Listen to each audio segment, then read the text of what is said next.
Today on Top Gear Rearview, Jeff says it more menacingly. Say it more menacingly. I'll bet you would tell a friend.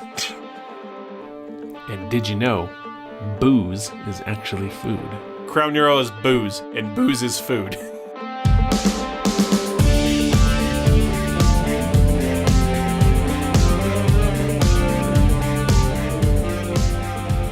Hello and welcome to Top Gear Rearview. I'm Jeff. That's Brady. Tonight we are taking a look back into 2003 with Series 3, Episode 7 of the new Top Gear. This episode aired on the 14th of December in 2003, and the star in a reasonably priced car is Rory Bremner, not the traditional spelling. True.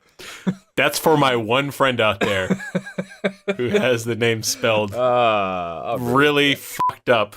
And whenever anyone asks him how to spell it, he says the traditional way. It's extremely, his name's spelled extremely Gaelic-y.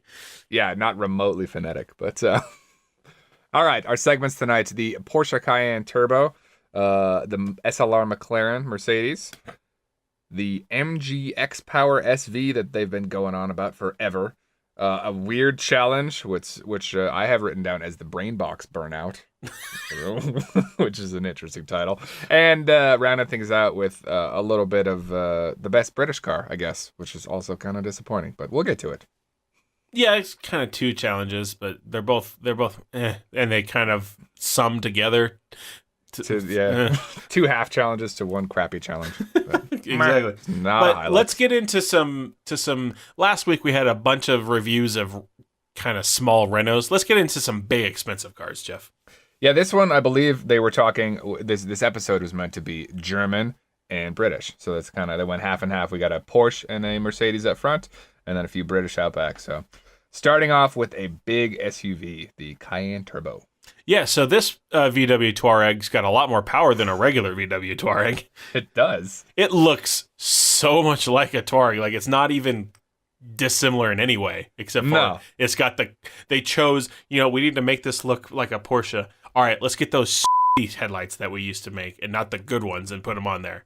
Yeah, put some runny egg headlights on it. Call it a day. Oh, and way too many front grills. Is that all the front grills? Something it has in common with the MG XPower SV. Way too many front grills.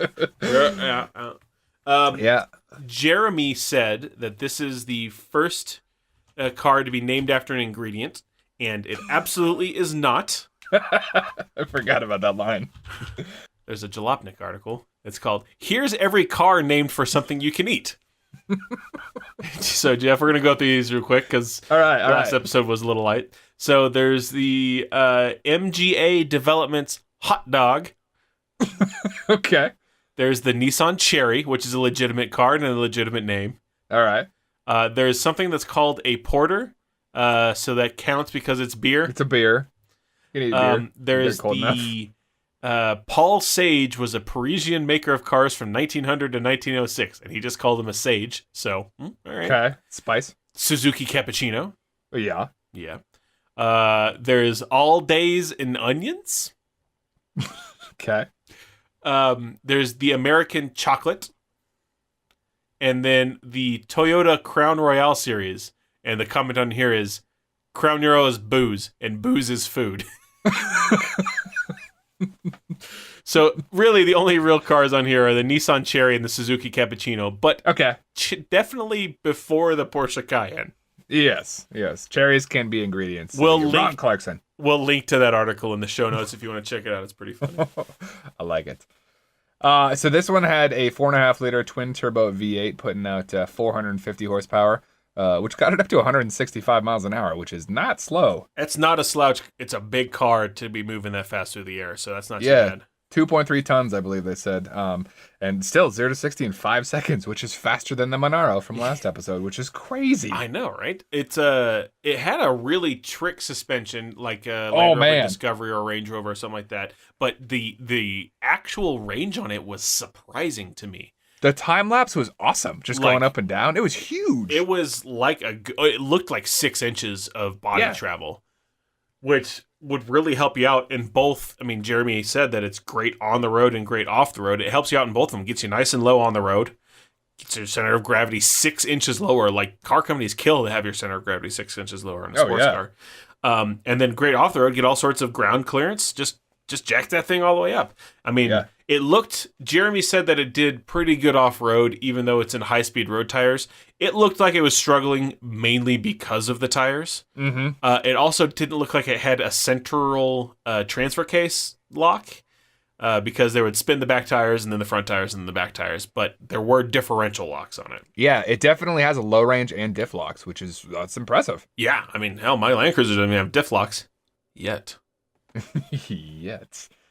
Stay tuned to our sister podcast, not podcast, but Yeah, oh my God, why? Yeah, it's gonna be quite a while before I start putting lockers in that thing. I gotta get it. Brady needs a good bonus. It needs to start, and the AC needs to work first. You don't need it to start to put in lockers. It's a hefty investment for no moving around. Yeah. So this thing was kind of pricey. It was $70,000. Well, this is another thing. Just like the Monaro before, is you go up in engine displacement. Essentially, is what you're getting. Yep. This starts at 45. Yeah. But then you just jack it up to the turbo, and it again almost doubles in price. Yeah. That seems like a lot of up in price for, to get your SUV to go 165 miles an hour. You're never going to do that. Yeah. I don't know. You need the fancy badges. He said, Jeff, that it's $70,000 is $20,000 more than a Range Rover. Would you take a Cayenne over a Range Rover? That's a good I guess a Cayenne Turbo. It's got to be the Turbo. Cause I think I would. Because the other one, presumably, is $15,000 under a Range Rover. Yeah. I think I would. Oh, you would? You would take this over a Range Rover? I don't love this one, but I'm not a fan of the Range Rovers. Oh, really? I mean, Land Rover as a brand, especially the Defenders, I will take any of those. But Range Rover, I'd probably take a Range Rover with this. Fair enough. I'd save the $20,000. I think I'd be comfortable in that. Buys a lot of booze. And Jeff, booze is food. So they did, nobody liked the way this looks. And I got to agree, not a fan. I believe he said it has the sex appeal of a camel with gingivitis. And frankly, I would rather walk back to the studio than drive another yard in it. And he did call it an ugly monkfish. He called it a monkfish, and I says they hates the looks. Yeah. James, when they went later into the news, talked about how... And you remember what you were saying about monkfish earlier on in your piece? And sometimes those deep-sea fishermen, they dredge up one of those hideous anglerfish from 20,000 fathoms, and it's all distorted and bloated because of the change in pressure. I wondered, if you put that down to 20,000 fathoms, if it would turn back into a 911. I thought that was a great line. That's a good one. We'll put that in there. Yeah, but it's I think I don't remember terribly negative comments about how the VW Touareg looked. And Jeremy said that they put crappy headlights on it, to make it look like a 911. And then from their back, they did nothing. Well, from their back is 100% Touareg. And, but they didn't, I guess when it's a VW, you don't bother too much with it. That being said, the Touareg, wasn't that like 60,000 pounds? I think the high-end one was. It was always a lot of money for what it was. Yeah, so you should have expected more out of that one as well. Agreed. If you're expecting it out of a 45 or 70,000 pound Cayenne, you should expect it out of the similarly expensive VW. But you really don't, because it's a VW and they're understated and simple and boring. But a Porsche is, it's got a name recognition with it of sports car, sleek, cool, modern. Yeah. I saw Phaeton on the way to shopping today. Oh, you did? Yeah, I see him running around every once in a while. I was like, hey, talked about you recently. I mean, that's all I've got. They did say that they're bringing out a new one. They got to the news and they said they're bringing out a new Cayenne, but it's got a V6 in it. Yeah. So I think it was kind of undercut the current bottom of that one to make it cheaper. I guess they weren't selling enough 70,000 pound non-Range Rovers. Yeah, tough sell. On to the news. We just talked about the V6 Cayenne. They made a bit of a faff about the new Audi Audi A8 with LED running lights. Yeah, that can cut the fuel consumption down. Cut it in half, I believe. And James says that he called up Volvo and said, hey, how much fuel do your running lights? Because Volvo just keeps their lights on all the time. Yeah. How much does that fuel take? And they said we could calculate it, but it's essentially within the rounding errors or the measurement error. Error. So we can't tell you a number because we're not sure if it even exists. Yeah, really, that would be. I mean, so you're drawing just enough more power to put a little bit more load on the alternator, and that's it.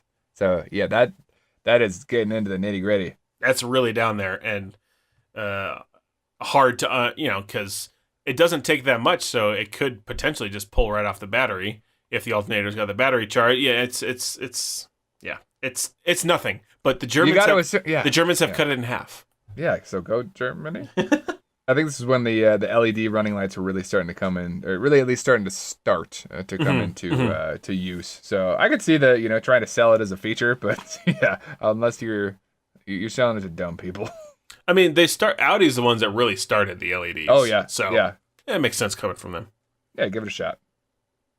There's a pretty cool one, Jeff, about the Mercedes lot. They've got a big old lot where they pull all their cars up and park them while they're waiting to presumably get on the ship or get shipped out to wherever they are in Europe.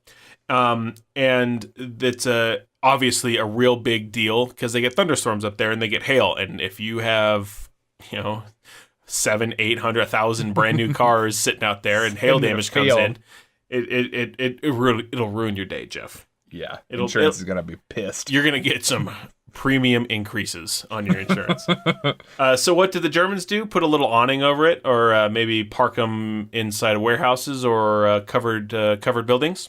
Nope, they send up the Messerschmitts. Just send up the Messerschmitts. Yeah, they seed clouds. Yeah, they alter weather to not have rainfall. I mean, certainly some covers would have been cheaper.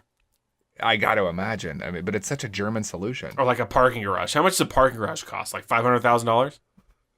It depends how many cars you got. I got to imagine they have so many cars. Yeah, but they go in and out, Yeah, I suppose so. I like it. I like the excess. Somebody they employ a pilot. I'm sure he's just like, we should do it this way. Flying $1 million airplane.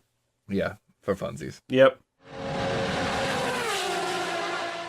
So Jeff, let's talk about what presumably, I guess based on the price tag, puts a car that's in the same league as the Pagani Zonda and the Koenigsegg, which is the Mercedes SLR McLaren.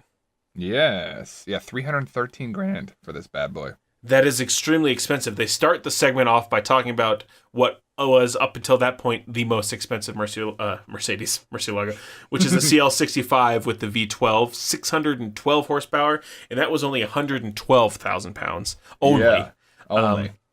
I guess you put in another couple 100,000 pounds and you get a smaller engine, 14 horsepower. Yeah, I thought it was funny. For some reason, I always thought this thing had a V12. But you know what? It should have. I guess it's the big bonnet makes it look like it should have a V12. It does, yeah. It's a 5.5-liter supercharged V8, but 626 horsepower. No slouch out of those cylinders. We're starting to get up into extremely excessive horsepower ranges now. 626 horsepower is what scientists call a load of horsepower. That is the scientific term. I believe the current standing of what is the right amount of horsepower to actually not kill yourself every day and get horrible gas mileage is in the 300 to 400 range. 626 in 2004 or so 3. So many. Yeah. 0 to 60 in 3.8, which is smoking. That's like Porsche GT3 speed. Interestingly, the tests on this, like Car and Driver and Road and Track, they ran that. They beat it. Really? They got it down as low as 3.3. They didn't. They destroyed it. Half a second at 3.8 seconds is light years. Yeah, it's bonkers. But I did like the 0 to 120 in 12 seconds. That was another good one. I feel like that's way out of the way now too. If you can get from 0 to 60 in 3.3, does it really take you 8 more seconds? I don't know. 9 more seconds? Air gets heavy above 60. I'm not sure. It's only 60 more miles an hour. Yeah, I'm sure it probably could outpace that as well. Yeah, I'm sure at this point, yeah. But this was it has a carbon fiber body and everything. It's still kind of a porker. It's 3,800 pounds. Yeah, I mean, I presume you can't really tell sometimes in a car review. I presume it's a relatively large car. Yeah, they're long. I feel like I've seen one cruising through Denver, and they're not small. No. Top speed, we forgot to say that, 207. So no slouch there either. No, sir. Yeah, it's a bit of an ugly duck, I think. I think the McLaren side of things, which bring them a lot of aerodynamic know-how and a lot of the composites, so the carbon fiber know-how, as well as just the general tuning of the car, being a race house, gives the car a lot. But the what Hammond called an homage to an F1 car, just for me, just doesn't really work. Looks the big nose hump looks like a bit of a man bulge up front, like yeah, 70s rock star pants. I'll give you that. Yeah, it's I mean it's a good shape, but I think it's almost a little on the restrained side in terms of styling. Like if you're gonna make a monster, I mean for 313,000 pounds, yeah. I mean you look at cars like the Zonda and the Koenigsegg, and those put are a giant spoiler on it. Those are just off the wall like spaceships, and this is just a pretty big Mercedes. Yeah, and I mean I guess they kind of. Hammond kind of said that in the review. Like, you're paying this kind of money for a car, and you're kind of just getting a Mercedes. Yeah, a nice one, but a Mercedes. But it's still just, there's no outstanding features of the vehicle. It's got kind of funky doors, but they're not like the gull wings of the future SLS. It's not outlandish. It looks a lot like the CL65 car. Mm-hmm. In the design, it's got a few more grills, which we'll talk about later on the sides and stuff. But yeah, it's extremely restrained, and for that type of money, that's not what you're buying. That's not what you're looking for. Yeah, and he did. I mean, he complained about the harsh suspension, which I expect that in this kind of a car. I mean, it's really a Grand Tour. I think he kind of alluded to the fact that it doesn't know where it's going to go, like it doesn't know what segment it's supposed to be in, and it's a Grand Tour. Mm-hmm, mm-hmm, but and the on-off tendencies of the brakes, which is, I believe, they're big carbon ceramics, so they're nice. And I like the feature to keep them dry in the rain. The pads would scrub just lightly scrub the rotors, which is cool. Yeah. But it was called the Sensatronic system, and it was one of the earlier brake-by-wire systems, which totally makes sense why it's kind of a on-off system. It's not you're not directly connected to the master cylinder anymore. Yeah, you don't have your relays or your potentiometers or whatever is taking the signal from the brake pedal is just not refined enough yet, or the computer's not refined enough yet. Yep, exactly. To give you that feel that you're looking for. Yeah. Now, they did make a couple different editions. The 722 is kind of the main one. They had a GT version of that, which was developed for a one-make racing series. But Brady, did you see the Sterling Moss edition? I have not. Let me go look for the Sterling Moss. It's edition. on the Wikipedia page if you want to go the easy route. I kind of like how this one looks. They made... oh. Yeah, it is different. 75 of these guys. Man, that's a big old bonnet. I really don't like the no windshield part of it, but... Yeah. I like the side pipes. Well, the original has side pipes too. Like it does. They come out in front. They come out in front of the front door. Yeah, it's an interesting place to put them. Just immediately get that exhaust out of here. We don't want it running back to the back. Like, what's going on in the back of this car? They got a differential and some taillights. There's nothing else going on, right? Why is there so much room? 2 pair of golf clubs. I guess 2 sets. That was it. Big trunk. It's because it wants to be it wants to be just a Mercedes, but they want to also charge 300,000 pounds for it. Yeah. Yeah, I like the 722 version. That's not too bad. Yeah, I think that one is the peak of this particular make. But we did do a little top trumps here with the Carrera GT, which in my opinion, no contest. Well, it kind of seemed like they didn't do a top speed top trumps, which I don't know why. But everything else kind of seems like it, I guess except for horsepower, but that's only 14 again. So yes, Jeff, which one are you going to take this time? Carrera GT all day long. Cheater. All right, I'll take the Mercedes. So they did 5 categories here. Horsepower, what do you got? I gotta remember. I think it was 612. Yes, and I have 626, so you can suck on it. What is your weight? Ooh, I don't remember. What was my weight? 1380. 1380. I'm 1693, so Porker. A lot of a difference there in the Carrera's favor. 0 to 60 time? 3.8, right? Yes, mine was 3.8 as well. Bingo. I won't grill Jeff to get the exact price, but Jeff, what does yours cost? Oh, it was right in the $300,000 range. Or no, it was a little more. Wasn't it like 322? It was 322, $899, and mine cost $313, $465. And then okay, so we're talking like 75 or like 8,500 pounds in that neighborhood. So you could buy this and a Citroen C2. Yes, you could.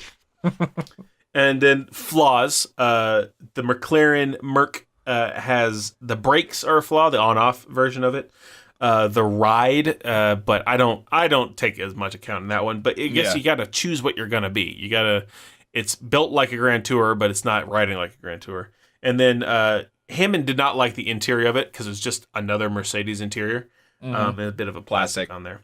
And the one downfall of the GT, Jeff, do you remember what that is? I don't. I thought it was nothing. It was you can't fit your golf bats in it. True. Yeah, you got to keep your golf bats at home. Is that a flaw or is that a plus? It's probably a plus. I think it's a plus. Especially in that. So yeah, not really a contest. A little more expensive, way lighter. I'm sure if they put both of these around the track, which I don't think we ever get the Carrera GT around the track, do we? I do not recall if we do or not. Yeah, well, it'll be a surprise to me when we get there. I bet the Carrera GT would just smoke this thing. Yeah, I got to imagine. I mean, it's kind of they're just different. They're very different. Yeah, I don't see it as a challenge. I can see where they're sort of putting them up against each other, but the end market does not seem the same. Carrera GT was borderline hypercar. It's in hypercar price range, Yeah. For the time. It's if you're in the same 100,000 bracket as Zonda, you're hypercar. Brady, we do put the Carrera GT around the track. Yeah, next series. We're only about 6 episodes away. Oh, well, snap. Make sure you pay attention and wait for that. That means Series 4, Episode 4. That means it goes on our Top Gear Power Rankings. Now, interestingly, we have the SLR McLaren as well, which will also happen next series, Series 4, Episode 2. And they're not far apart. They're closer than I would expect. I'm not going to spoil it now, but they are not far. Interesting. New Stig can really ball then. Yeah. Oh, Series 4 is looking good. Oh, yeah, it is. But now, Jeff, we got to finish Series 3. So let's go talk about some guy. Rory? Am I pronouncing it right? It's not spelled right. It's close enough. Rory Bremner, another British person I've never heard of in my entire life. Yeah. It's a bit of a tough spread right here. We had Simon Cowell and Rich Hall, which I'd seen, but Sanjeev Bhaskar and Rory Bremner, I'm not 100% on that. Nope. He's Scottish, so he does have the improper spelling. Because my friend is also Scottish with the common spelling. But he's an impressionist, it seems. They call that out explicitly in the interview. Yep. But he's also like a political satirist, because most of the people he does impressions of are politicians. And general comedian. Yeah. On a bunch of panel shows. Yeah. It seems like that's just like the thing you do if you're of note in Britain. Well, they're extremely popular. They're on every day, and there's between 4 and 8 guests. So there's a lot of seats to fill. There's a lot of airtime, and you need a lot of celebrities. All right. I think that kind of dilutes the term celebrity, but fair enough. Yeah, well, true. So, let's see. I didn't have a ton. He likes classic rallies, and he did have some good anecdotes about 7-car rally and 5 cars break down in the first day. Yeah, exactly. I mean, I liked listening to Jeremy whine and waft about these classic car rallies, knowing that he's going to have to do one about 10 years and 15 years from now. But it seems like this guy's well into cars. Mm-hmm. Yeah, I mean, you have to be well versed in repairing and stuff. If you're going to go out in expensive old cars and drive them around a bunch, you got to really love it. Yeah, you got to know what you're doing. You got to be able to keep them running. He is an alpha owner, so he is a petrosexual, as they say. He's a flaming petrosexual. But yeah, I don't know, was the one where they all broke down, do you remember, was that an alpha only one? Or was an alpha involved? I think an alpha was involved. I believe an alpha was involved. I think that one was over in Spain. And it sounded pretty interesting. Because one broke down, and then the second one broke down trying to get back to help the first one. And it was just like, it was a Monty Python sketch. There seems to be a competition factor to all this classic car rally. Like, the whole point of it is just to get out with a bunch of old, rich other people that have the same car as you, or a similar car. But, Jeff, we should see if we can find a classic car rally. I'm sure, like a mid-90s Toyota pickup truck counts, right? We have them up here. They do rallies. There is Rally Idaho. So, you get up here. We'll go do one. All right. We'll go in a bus. Deal. We will not win because we will not be able to hold the speed we need to. Well, we will be comfortable. We will have a That is true. We have another check mark in the box of Petrosexual. This guy can drive. Oh, yeah. It was a ripper of a lap. Yeah, he was doing really well. He jammed it around a 147.9, making him the second fastest. It goes to show how fast Simon Cowell really was, though. Yeah. Very fast. He holds on to that one for quite a while. But yeah, this was moving. That was a good lap. I was not quite sure what to expect, and good things. He drives around in cars a lot. He just knows what to do. Yeah. I mean, I got to assume a classic like Alpha is about as slow as a Liana, if not slower. Hey, Jeff. Yes, sir. MG XPower SV. All vents, all night, every day. What a weird little parts bin car this thing is. Have you ever seen Kevin Hart's stand-ups? Yeah. So his uncle, who is in prison, all day, never sleep, go to bed, wake up, on my own, no one else. That's what you sounded like just then. Oh. All vents, all day, everywhere. Different parts. So yes, this is the hallowed MG that they've been talking about for, it seems like the entire series, Jeff. I believe they had, they I want to say in Series 1, they had pictures of it. In Series 2, they had one I think they had one in the studio, and they finally got to drive it. This is the MG that started off by saying, it's going to have 1,000 horsepower. And then the second time they brought it up, they says, it's going to have nitrous, so therefore it'll have 1,000 horsepower. And then the third time they brought it up, they say, it's going to have like 400. You can give anything 1,000 horsepower with nitrous for a little bit. It's just a matter of how long it's going to hold before it blows the head through the hood. Yeah, I mean, I feel like we got totally hoodwinked the first time they said 1,000 horsepower, but by the time they said it again, they had a nitrous shot. All right, fine. It's not going to be 1,000 horsepower. You're just pulling my chain. Come on. But Jeff, it's got like 400 horsepower, but it is 75,000 pounds. So expensive. It has 320 horsepower. It does not have 400. Well, then the one that does have 400, I literally wrote down 400 horsepower. A minute. All right, so it's got 325 horsepower. Yeah, shit, bro. 320 is what I got out of the. I think I got that. Yeah. That's what I think I got out of the article. Maybe they had more. They came in a couple variants. Yeah, but they did use the 4.6 liter V8 out of the Ford Modular, which they put in the Mustang GT back in the early aughts. Well, I mean, we know that engine can get a lot of horsepower. Yeah, definitely. I mean, it's not quite as venerable as the 5 liter out now, but that was not a bad engine. It's fully carbon fiber, or at least mostly carbon fiber. It's got an interesting lineage. I mean, it wants to be a 75,000 pound like expensive sports car, or maybe even supercar. It's made in Italy, and then it's come over to the UK and finished up. They kind of stripped the bolts and stuff in the UK. But like, it's got this story where they want it just to be this amazing car, and it just kind of just falls flat for me. Yeah, I completely agree. I feel like they were like, we got to do this, and they found the corners to cut to try to make it happen.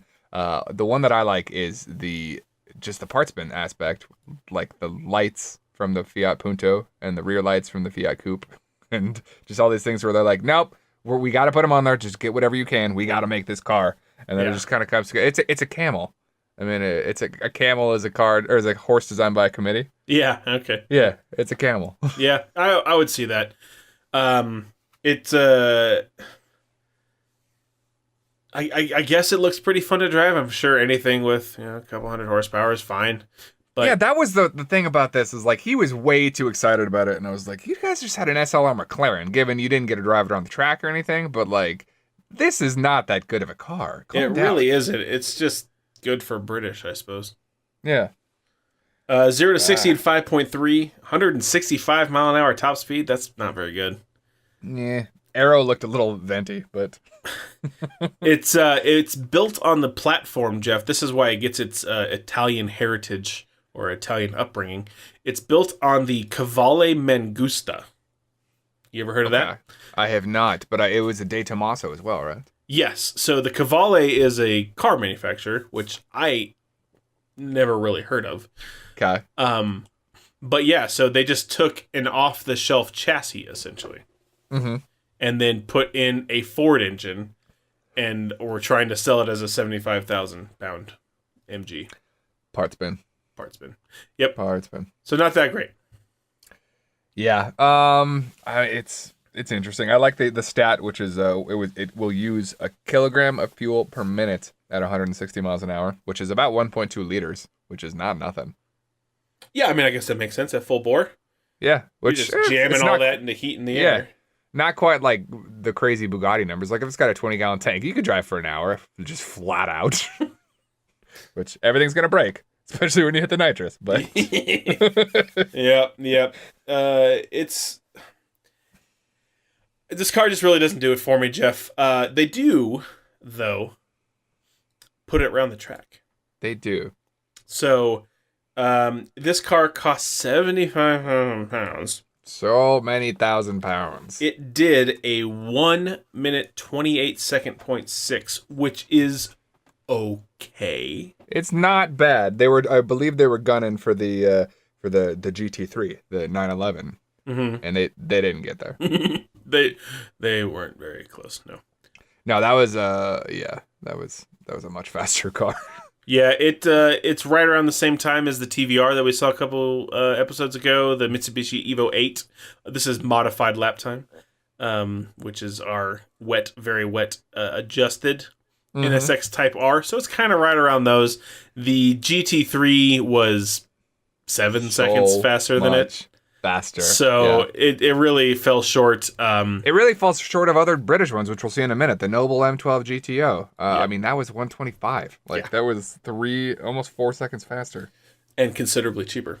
And way better looking. Yep. Yeah. So. I do not... Yeah, I don't... Looking at the car, I don't hate the rear end. I think the rear end is a lot more sorted and, better looking than the front. But the front is just, there's something about it that looks like it looks like a Dodge Avenger. Oh my god! It looks like it's the hood. It's the front, hood, the grill, the grill scoop. It's that wide front bar. It looks like a Dodge Avenger. It does, and that's why I'm just I can't do it. Yeah, looks like it's got bolt-on wheel arches, even though those are stock, and it's not great. So Jeff, that being said, do you desire this car? And if you do, what is it out of 10? I mean, I'd give it I'm gonna go 3. I'm gonna go harsh. It was 3 or 4, but I was choosing between 1 or 2. I really. Oh man, you don't like it that? I gave it a 2. Okay. Oh, it's not gonna do well. So that gives it a final score of 98.18, falling short of our 50% mark, putting it 30th in the Top Gear Power Rankings, of which we have around 45 cars. So 30th is. Just behind the Porsche Boxster S, and just like last episode, just ahead of the Lamborghini Murcielago, but driven by Old Stig. Stupid Old Stig. It's Slow Stig. I'm going to change that right now. Hang on, Slow Stig. All right, let's stop talking about this, Jeff. And let's talk about some geezers. Brain box shootout. Pow, pow, pow, pow. I need more sound effects for our morning, our drive time radio show, Jeff. We don't have a good board, but yeah, this is a weird segment. This seemed very Series 1. Well, it's because it was very Series 1.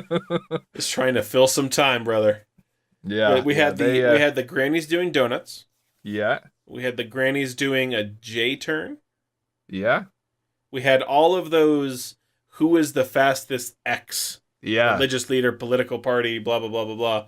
So we're going back to the old version here, and we're seeing, a bunch of dumb young hooligan kids, dumbass kids can go. Monkeys can do it. Yeah, can go do a burnout. But can smart people? And yeah, I find old grannies so much nicer and more personable than these old assholes. These dudes really struck me as old assholes. We had 3 of them. We had Brian Sewell, who was He is an art critic and I believe an art professor. There's Professor Pillinger, who he is the astrophysicist. Yep. And then Professor Wolf, and I cannot remember for the life of me what he did, but he sucked at driving, so... He was a bioengineering professor. That was what it was. So one of the things that stuck out, so they got him out on the race course, and they started talking to him, and they were talking about how, it's unique. And then the Mr. Sewell had a quote that I'm hoping we can sneak in here. Should we? I don't know. Now I'm questioning. But basically, he's surmising that a woman cannot drive a car because they can't appreciate and understand how it works. And I was like, wait a minute, I got to hear that again. And then I played it for my wife, and she was like, what a dick. And then I started researching, and apparently he gets in trouble a lot for stuff like this. Oh, really? Oh, yes. Back in 94, 35 figures from the art world signed a letter to the Evening Standard attacking Sewell for, I'll rattle them off here, homophobia, misogyny, demagoguery, hypocrisy, artistic prejudice, formulaic insults, and predictable scurrility. I don't know what the last one means. What does scurrility mean? I don't know, but I like it. I gotta search it now real quick. Scurrility. The quality of being scurrilous. Thanks, Google. Abusive language. So scandalous, making or spreading scandalous claims about someone with the intention of damaging their reputation. Yeah, basically, this dude he's an aggressive misogynist. Is like reading the rest of the article about him. It's no good. Yeah. So that was fun. And he liked the rev limiter. Yeah, he liked just to, hey, put your foot on the gas. Just now? Okay, go. All right, go. Smash it, buddy. Yeah, so predictably, these older dudes drove like old dudes and didn't really know how to do it, especially Mr. Heinz Wolf. Oh, man. The bioengineering professor. How many times can you kill it? Did not do a burnout. So could not do it. So of the three, he just didn't. Even all the grannies did donuts. I know. And again, they were not. I guess Mr. Wolf seemed like he could have been a nicer fella. He had some awesome chops. No, Mr. Wolf Pillinger had the chops. I got it wrong. Yep. Okay. Well then, get out of here, Mr. Wolf. Mr. Wolf was unfamiliar with the pedal layout. I'm not sure Mr. Wolf drives anywhere. No, yeah, Mr. Wolf had the crazy hair and the bald head. He looks like an interesting fella, but yeah, I don't think he drives. Yeah. And then, yes, there's Colin Pillinger, the astrophysicist. He looks like he got the hang of it the most. Ultimately, Jeff, he's the one who ends up winning. So they actually give out a trophy for this one, and Colin Pillinger wins. Then Jeff had mentioned that they're astrophysicists. They ask him what he's been up to, and he's got a Mars lander. At this time, this was December of 2003. He's got a Mars lander who is about to get there around Christmas of 2003. Yeah. And this was about a week before. So he took some time to go film this like a week before, which seems like it'd be a pretty hectic time. He's starting to get communication and stuff. But they wish him the best of luck, and they comment, yeah, make sure you beat those Americans there. Doesn't make sense. I don't understand, because there'd been multiple landers at that point. It also doesn't make sense, Jeff, because it failed. It failed, yeah, pretty hard. It just fell off radar. Just no communication. Yeah, they suggest that it reached Mars and landed, but failed to fully deploy any solar panels, so it didn't have any power. Yeah, and it blocked probably the communication antenna. Yep. So. Jeff, I have to say, all three of these gentlemen have passed away. Yep. Brian Sewell in 2015, Colin Pillinger in 2014. Wolf was recent. Heinz Wolf just a couple months ago in December of 2015. So rest in peace, all of them, except for apparently Mr. Sewell. Yeah, so, I think he might have gotten a good riddance from the art community. I liked Colin Pillinger. He struck me as a guy that I would get along well with. I agree. Wolf was interesting too. I mean, really, his stuttering way of speaking, he seemed like an interesting guy. Sewell just seemed like just a toad. He really seemed like kind of a dick. Yeah. Well, should we wrap this up with the second half of our challenge or whatever? Suppose a challenge? Yes. They decided that there was too much German stuff going on today. So let's look at more British cars. Being like 2 cars. So, and already 1 British car. So they decided to try to choose what is the best British car, and they put some extremely tight restrictions on what British is. This is the same guys who called the at the time the new Ford GT that Clarkson is trying to buy a British car. Yeah. So that's pretty much British. Well, not British enough for this segment. No. Apparently. So the guys try to choose what is the best British car. And James draws the short straw. Yeah, go ahead. I mean, I'm not sure that they actually. I think James might have actually chosen that car because the other one fall in line pretty well with what we think. I know it's true. Which is kind of a bummer, but Mr. Hammond chooses a Morgan +8, which totally makes sense. Hammond loves the Morgans. Yeah. So. Clarkson goes with the Noble M12 GTO 3 or 3R, not sure which, but again, totally makes sense. And then James chooses a Rover 75, which kind of makes sense. Which is just a garbage car. That's 75. Just a bucket of yuck. But maybe he misunderstood the challenge. I don't know. I misunderstood the challenge because I don't know what the point was. But I guess they're just, what's the best car? I mean, it's such a wide-ranging thing. Yeah. I mean, what is the most interesting car? It's certainly the Morgan. Yeah. What's the fastest and most nimble car? Definitely Well, it's certainly the GTO. And what's the other two? The Rover 75. What's the best car for moving more than 2 people? The Rover 75. Yeah, so I guess these particular makers, Noble certainly, even though I think didn't Noble get their stuff shipped to them from South Africa? I believe so. Yeah, I think that one was like, I don't know if you're actually British. Yeah, and I don't know how much of the Morgan is. I mean, nothing's made in one country. No, anymore, it's almost impossible. Yeah, but yeah, they kind of shove them around the track. They don't race them against each other. They don't drag race them against each other. Just kind of cruise around. They just kind of cruise around, and then we have to decide who wins. So, Jeff, which one's the best British car? Noble M12 GTO. Wrong. It's the Rover 75. All right, so thanks, everyone, for joining us today. No, it's obviously the Noble M12 GTO. Yeah, I mean, there's no question. Yes. I will say I love the Morgan. They got the headlights right on that one. They actually face forward, not googly-eyed, which is helpful when you're driving at night. But it's a little early because the Morgan 3-wheeler, I think we're a ways out on that one. I believe that one comes around in the late 2000s. Yeah. 2011. So yeah, we got a long way to go before we get to that guy. But because that would be one that's, I mean, they just get more fun. But, yeah, it looks pretty fun. Yeah. And that about does it, I suppose, for this episode. A bit of a short one, kind of some odd segments and old challenges, but, such is old Top Gear. Such as old Top Gear. If you enjoyed the podcast, maybe tell a friend. If you enjoyed the podcast, maybe go tell a friend, or how about you stop on by the iTunes? Maybe.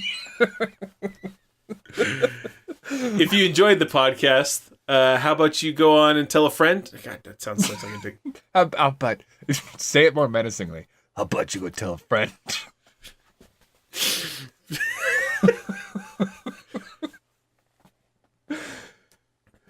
If you enjoyed the podcast, we would really enjoy it if you stopped by the iTunes store and maybe left us a rating or a review. Or maybe if you think we earned it, give us a subscription on your podcatcher of choice. And if you like to listen to this in different ways, if work is easier, we have a YouTube channel where Brady puts up these in essentially video form. It's the audio with the... I don't even know what you put on there. I'm going to watch them in a while. Something in the background, cool. But yeah, it's another way to listen and easy way to live stream. We also have a Facebook page at facebook.com/TopGearRearview that we keep up to date with articles and recently some pictures from a local motor show here, but all sorts of random fun stuff.